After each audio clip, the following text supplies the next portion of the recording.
Good morning, good afternoon, good evening, and welcome back to Disco Elysium.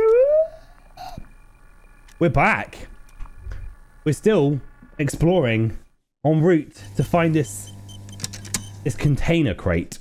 What's it called? Shipping container is the words I'm looking for there. Why is that such a difficult two-word sentence to slap together? We've explored over there. So our shipping container is over here.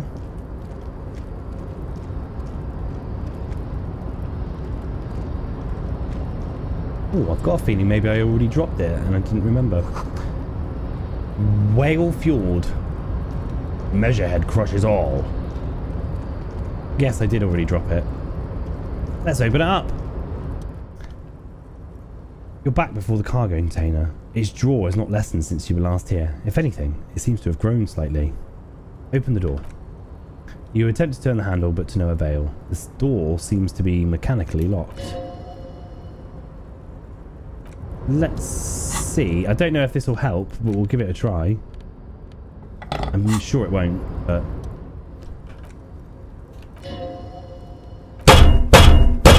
There's nothing to do here. Okay.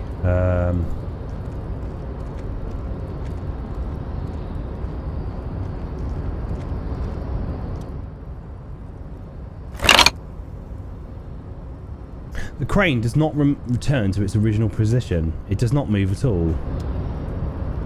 Did that open it?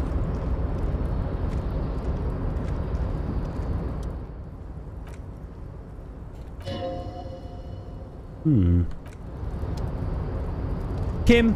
Yes? What's happening? I don't understand. I thought we'd be able to get into this now, Kim. Why can't we get into it?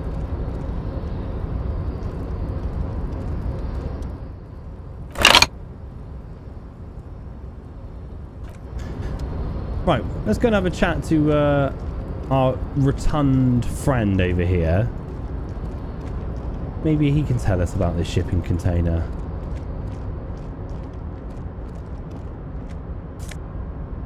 Oh, half light.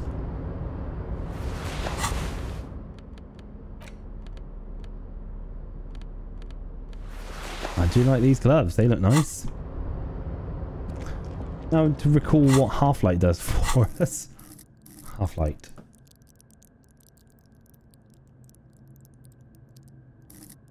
Half-light is let the body take control.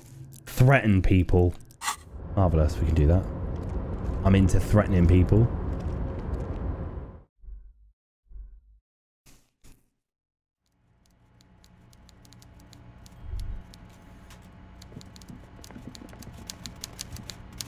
Can you tell me anything about the shipping container out there, buddy? Oh, we can talk to you anyway. Mr. Dubois, every worker is a member of the board. That's right, Mr. Dubois. I see the socialist democratic fervor now burns in your heart too. How can I help you today? What's in the container that's outside your office? My dear Harry, there are literally millions of containers in this harbour. I couldn't possibly remember what's in all of them. There's something special about it. It was attached to the Kvaslund crane. Harry, you smooth-talking son of a bitch, he says with the fondest of smiles. Time is a precious resource, and I don't have enough of it to count containers with you. Smooth-talking? Maybe that's the way to go about opening the container. You should at least try convincing it. I did it, Evra. I turned it off. What? The big man looks at you confused. The shady brew. You told me to make it even shadier. I didn't. It had alcohol in it. Now there's no alcohol. Did I? Well done then, Harry. I like not knowing about it, and I'm sure you made the right call. I spend the whole day delegating tasks. It's a great relief to see people taking initiative. I don't even want to know what all of that means. Brew, shady alcohol, turned off. I'm going to let the world surprise me. I opened the door you asked me. Now can we discuss the murder? Very glad to hear that, Harry, he says with a smile. One question. You didn't actually happen to stumble in and see what's inside the apartment, did you? There is no way to sway this man in any direction. He is unsuggestible and unswayable. Just tell the truth. I may have gone inside and seen a collection of racist mugs. Just as I thought. Culturally antiquated mug collection. What a weasel. He shakes his head. Pissing on Everart's rainbow collection. Coalition. Yeah. Now let's get down to brass tacks. It's time for men like me and you to figure out who killed who and why. He pretends to roll up his sleeves. Real police work is going to start happening now. I promise you, Harry, this is going to be good. The mug collection I mentioned was in the apartment. I found a similar mug in the trash with the hangman's clothes. Racist mugs in the trash and the apartment? He grabs his head with both hands. You guys are just light years ahead of me. I have so much confidence in the ability of your organisation. I'm relieved you're doing this and leaving me to do what I do best. Helping people with the power of politics. Yes, yes. Do you think this weasel is somehow connected to the murder? Oh, no, no, no, no. I don't cross paths like that. He shakes his head, laughing. All I want is for you to succeed in your investigation. I would never complicate things for you. But this weasel might have cleaned up after the killers. Believe me, Harry, he's a nobody. Just your basement variety nobody. Can't imagine him being connected to a high caliber case like this. But he does live nearby. Maybe it's a pedantic weasel. Fascists are known to be neat freaks. I feel like a real detective now, Harry. Am I getting this right? He imitates bashing something with an imaginary baton. There's more to police work than whacking an imaginary baton. Of course, Harry. I'm not a real police officer. You are. That's all he's going to say on the subject. You said the lynching and the strike are related. How? By now, I'm sure you've figured out who the dead man was working for. The bad guys.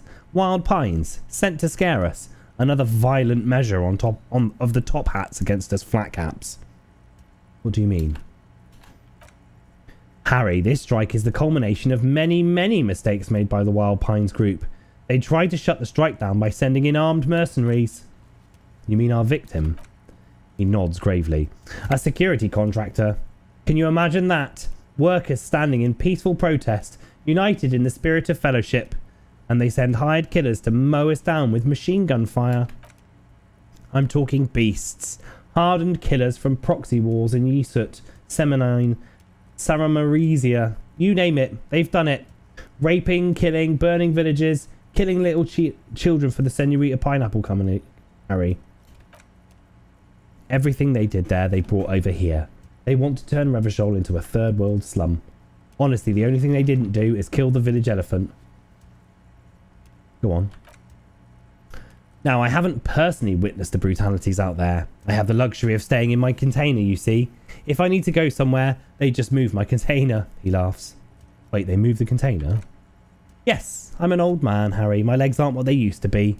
They lift my office with that big crane. It's actually very fun. You should try it. But enough about me and my fun container. His face turns serious. The killers the company hired. I think there were 3 of them. All hardened commando types. One of them got downright suicidal. Drunk, violent, a little rapey. He shakes his head. Even their own negotiator couldn't control him. That's your boy. The one who likes hanging out and trees.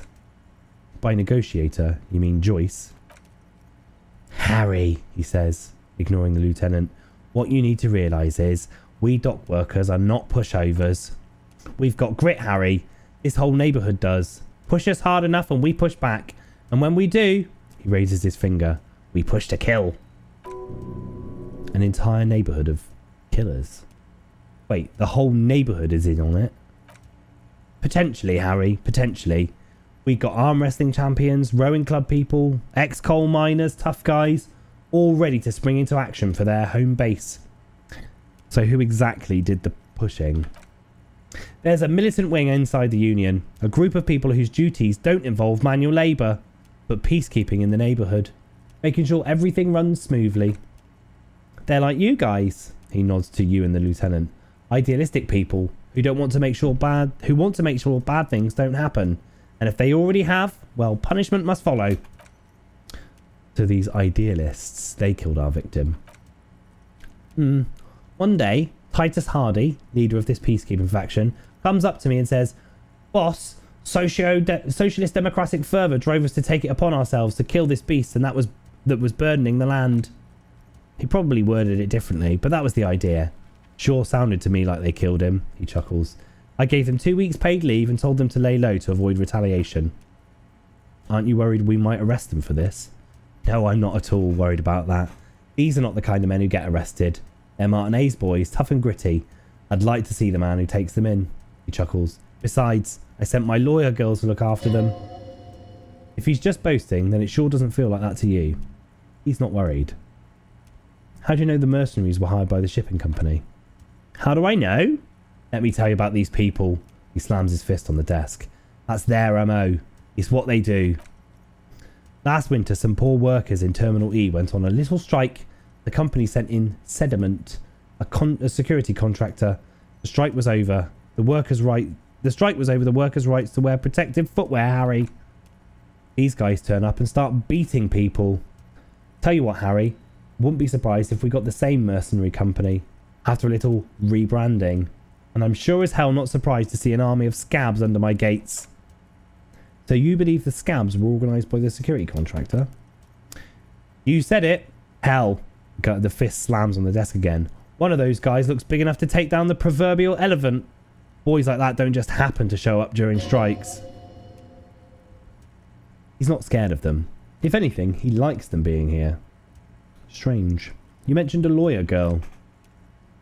Oh, Liz is a bright one. He grins broadly. I paid for that law degree myself, thinking it will probably turn her all fancy, but hell, Harry. She came back a firebrand socialist. Sometimes she scares me with her zeal. Tell me about Titus Hardy and his crew. Oh, they are simply fine young men. All 7 of them. Exemplary union members. Always working to advance their position in the local socialist democratic movement. Core members. Old Theo used to run them, but things really kicked into gear when Titus took the reins and named the group after himself. He starts laughing. Gotta love his initiative. Interesting. Who's second in command? They're almost all of them great guys, born leaders. Whatever happened, I'm sure they only had the best interest of Martinez and Revachol in mind.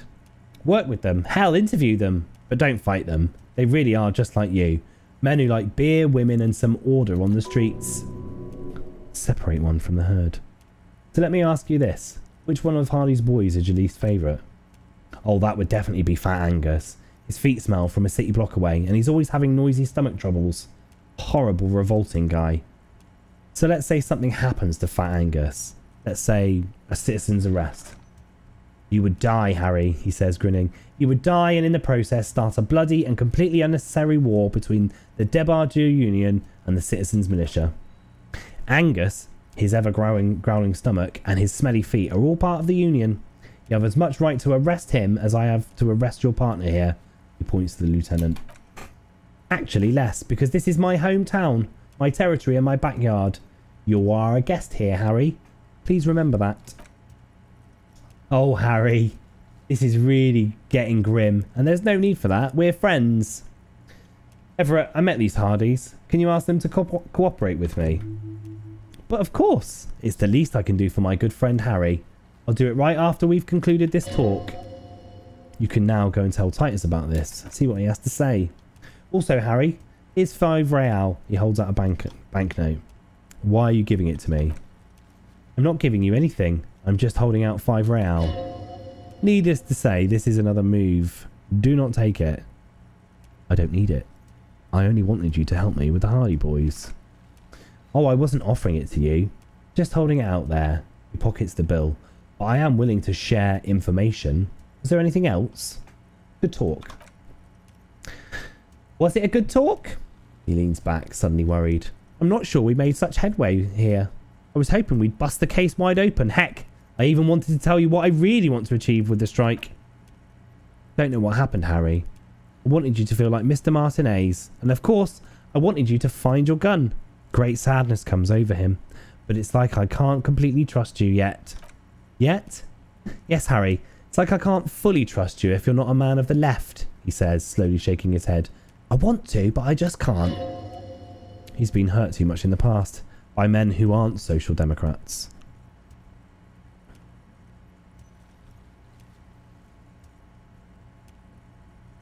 I'm more left than you are. You're saying it, but I don't believe you. You know how it is. Company snitches, agent provocateurs everywhere. I'm barricaded in this fortress of mine and I need to get a message out. Will you help me? And what would this entail? Once again, I require nothing unethical or illegal of you. You just need to get 2 little signatures on this piece of paper. He pulls out an envelope. And then mail it to my account in La Delta. What are the signatures for? I'm glad you asked, Harry. The uni is going to build a modern youth centre in Martinez. He grins broadly. It will be righteous. We're going to get those teenagers off drugs and on roller skates. Oh, pressed the wrong button there. Kim? Oh, there's a nameless little street on the coast with some old houses around it. Most people have already signed it. I just need 2 more signatures to get this mission off the ground. What do you think of this, Kim? It depends. I don't think we just got from Mr. Clare. What we got from Mr. Clare was very useful. But, he thinks, it's your call. As I said, it weighs on me heavily. He bows his head in shame, then looks up and smiles. But once we get really talking, well, I'm going to hand you the keys to Martinez and maybe even help you figure out who's behind this killing. Where is this place exactly? On the coast, Harry, across the canal. There's a cul-de-sac. A little village, they're calling it.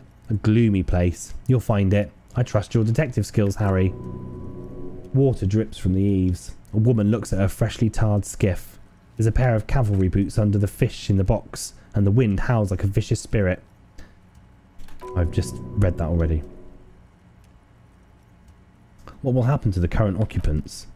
They're just going to have to deal with the construction noise for 6 months.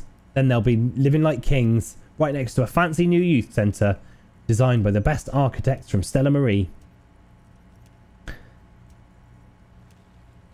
If I happen to be there, I'll ask them. You bring joy to my heart, Harry. Such a pleasure to be working with you. Here. He hands you an open white envelope. You need to get signatures from Isabel Sadie and Lillian Carter. The cul-de-sac is right past the pawn shop and across the canal. I hear there's some trouble with the water lock, but they should fix it by Wednesday morning. Once you have the signatures, mail this to 13022 La Rocha in La Delta. Then, I'll know you're a solid socialist. He runs his fingers through his fine hair. Can we go over a few details concerning the murder again? Most certainly. We've been through all that.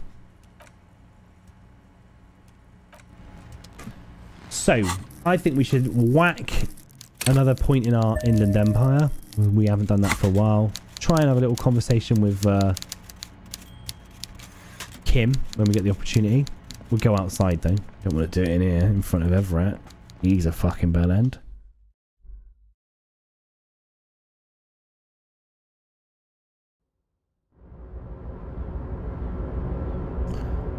My friend! Yes. Convince Kim that there is a sexy dark mystery twist in the case. I'm going to do it. This is the time. This is the one. What if you did it? Did what? The hanged man? Yes. What if you killed him? And then as part of the plan, you drowned out the memory. Maybe this is why your chest feels so hollow. You did an awful thing and you can't even bring yourself to acknowledge it. That's what I thought from the very outset of the game. But I'm guessing because I thought it from the outset of the game, that's not what's happened. Are you sure you want to have had the strength to take down... Sorry. Are you sure you would have had the strength to take down a hardened mercenary? You're not in the best shape. Kim, I think I may be the murderer. I killed the man and then tricked myself into forgetting about it. The lieutenant appears unfazed. And what has led you to this conclusion? My chest feels hollow, like I did something terrible. This is a common side effect of overindulgence. It will pass. So you're saying I didn't kill him? I find that highly unlikely. It's not unusual for detectives to feel complicit in the crime until the perpetrator is apprehended, especially when the investigation is dragging. So let's get back to that, shall we? Well, that was not well spent points in Inland Empire, but there you go. We did it now. Oh, hey, mister. I need to be back to talk with old Leah here. Yes, I did. Let's keep this greeting I shorter did. in the future. It's like Lady Larisse said when she opened a bathhouse in the basement of my apartment building. They can only get so far before they reckon to get back. And a lot of folks really did keep what's in that coming container back. over there? Oh, that one. He looks at the container. That should be empty as far as I know. Lots of containers here have nothing in them. They're just waiting to be loaded up. Told you. Okay, I'm off then. Well, that sucks. So we can't actually get in the container that we want to get into. Maybe this is where the men that Hevrat persuade the door to open.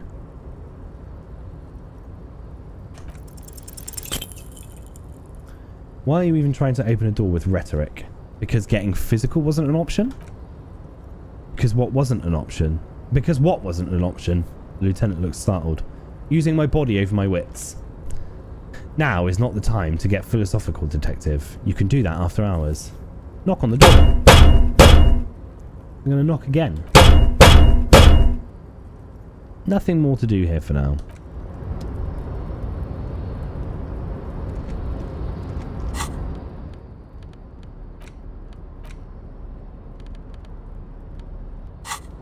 You take the legal documents out of the envelope. The 12 to 40 month construction period and the zoning plan in the addendum.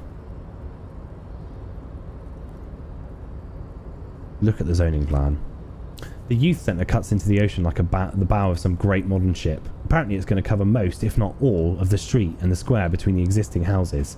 It's 3 stories tall. Kim, what do you think of this? I'm no property lawyer, but it looks fine. The lieutenant replies, flipping through the documents. I like the print size. They're not selling or leasing anything. It's not a perfect solution, but hey. He shrugs. Is that a red or a white check? White check. Let's do it anyway. We failed. There doesn't seem to be anything of interest here. No fine print. You're smart. You can read. Let's put it away. Then let's see what logic we can gain from changing our clothes.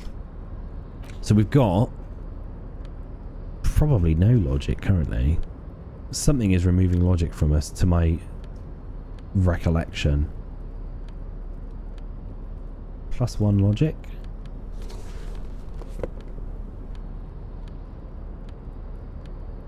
That removes logic, doesn't it? That adds logic. Now we can't do it though because...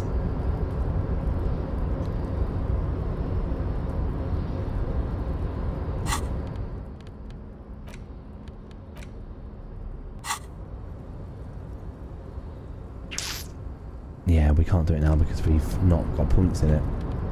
That was dumb.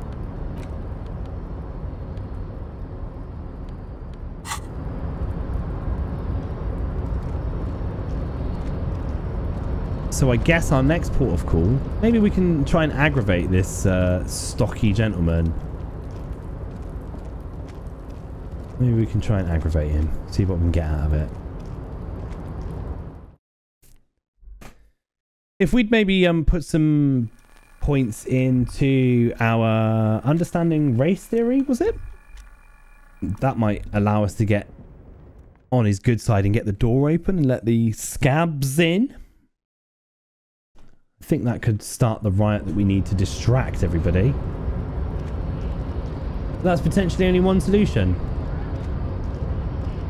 Let us pass, mate. The unpromising race pupil returns. Why are you not with the Hardy Boys? I am not the first line of defense. I am the last. He looks towards the coast. In addition, these so-called Hardy Boys are an effeminate clique of bodybuilders. Their company is spiritually degrading. But you're all part of the union. The Hardy Manlets are on the pay of the company. I answer to the union alone. And I do this out of race heroism. Finance is an alien concept to the Seminese. Now leave me be. Okay. Thanks. I've got a sneaking feeling that I might be stupid enough to go for the race theory thing.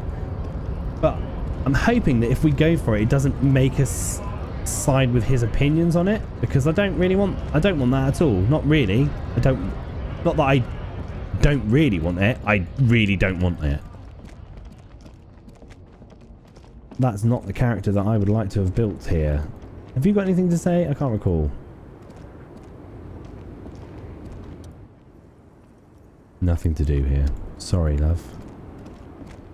We'll leave you alone.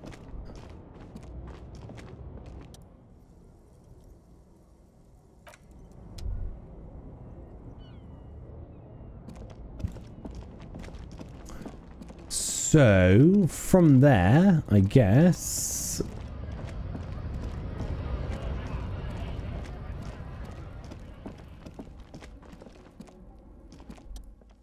Damn, that felt good. Your heart's pounding nicely. You should tell people to fuck off more often. No, you shouldn't. You're an officer of the law. Kim, I think I should tell people to fuck off more often. It felt really good. Not as a general rule, but that one was justified. Better to get the lay of the land before telling people to fuck off. Fuck yeah, motherfuckers! That's the spirit. Ooh, we've healed ourselves. I like it. The whole world's a wooden house, and you're a goddamn flamethrower! Oh, yes I am. And on that seething, heroic note, we'll end the episode. Next episode, we're going to go and... I can't remember what he just asked us to do. I can't remember. It's 2 signatures, but we need to wait until Wednesday morning before we can do that. We need to wait till 9 o'clock at night to speak to the smoker on the balcony. And we need to go back to Plaisance about our findings. So we will do that. Okay. It's been a pleasure. Thanks very much for tuning in. For all of you that have tuned in. If you've enjoyed the episode, if you've enjoyed what we've been doing here, if you'd like to see more of anything, please hit the like button, hit the comment button, hit the subscribe button. If you hit the comment button, it's always, usually, it's helpful if you then comment underneath. Even if you tell me that this bit's boring, or if that I'm dragging it out, or I've got a hideously painful, monotonous tone to my voice. Great information. I look forward to reading any comments. I look forward to making another episode. And I'll catch you next time. Have a great day now. Take care. Bye-bye.